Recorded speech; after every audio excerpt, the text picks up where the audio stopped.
some of the successful immigration cases that our partners here on the program have helped or have worked on dito po sa ating American Dream segment. This American Dream segment is brought to you by Aquino & Lowe Law Firm, answering your immigration questions. Attorney Allison Aquino, Attorney Richard Lowe joining us today for a full show. We've talked to some of their clients earlier. It seems to me that you work on all the aspects of immigration, and that is advantageous? Yes, I think one of the things that we do, and we're both board-certified experts in immigration law, but we happen to have sort of specializations in more particular things as well, and that gives us the ability to do all kinds of things. So rather than just focusing on removal or focusing on employment or focusing on family, we do all of that together. And so when a problem presents itself, we can choose different ways to go that maybe is different than what other firms would say because they don't see the whole picture. And that is thinking outside the box. I know you mentioned that earlier, Allison. It's important that your lawyer, your immigration lawyer, can help you think outside the box for different relief available to you. Exactly. Right? Yeah. As Richard was pointing out, within our office anyways, I handle mostly the employment-based cases. Richard handles mostly the family-based cases. There's a lot of intermixing, however, and we have the ability to use each other and our own little specialty within a specialty. Like in the case of Lenny's wife earlier, whom we talked to, who was in removal proceedings, they went to two other lawyers who basically told them nothing but just appeal and appeal, basically just extending and delaying the removal. But you were able to get down to business and go trace the root of the problem, had her case reopened, and now, my gosh, she has her own and thriving dental practice. Well, I love stories like this. And also like this one, joining us on the phone right now is Nila to tell us her case. Hi, Nila. Hi. Ano pong naging problema nyo? Actually, late na yung aming yung extension for my husband to get a job. But Allison was able to help us.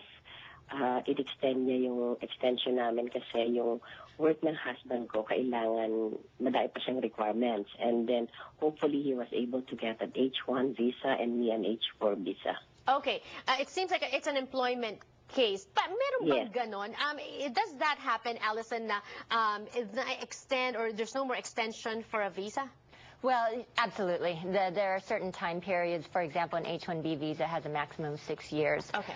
In their particular case, it was not so much problematic, but it was a long process that we had to go through. And thankfully, we were successful in being able to obtain the H-1 visa, like you mentioned, H-4 for the family, and then thereafter also move forward with changing employers on the H visa, so having to deal with that, and then moving forward on an employment-based green card as well. Okay, so now they both have green cards. Yes, as well as their daughter. Congratulations. So what was life, Mila, what was life like before and now after with your green cards? Actually, with our green card, I was able to get a better job. And then my daughter as well. And, financially, we can move on. And that's the thing with it. I can go back to the Philippines back and forth because I worked with Philippine Airlines before. And that's the happiest thing that Allison did to us. Yes. Well, thank you so much for sharing your story with us. And thank you, Allison, and thank you, Richard, for helping Mila and the others who joined us on the phone today. What would be your advice to viewers out there who are watching it? These stories just give them hope. And it should. And actually, that's what makes our job so pleasurable, because when there's a happy ending, there are really happy endings. And we love seeing how people are able to move forward with their lives. But what people, I think, need to keep in mind when they are choosing a lawyer is go and it really is about the connection that you have with them. You need to be comfortable talking with your lawyer. You need to have respect for your lawyer, and that goes with understanding that they will know your case, will personally handle your case.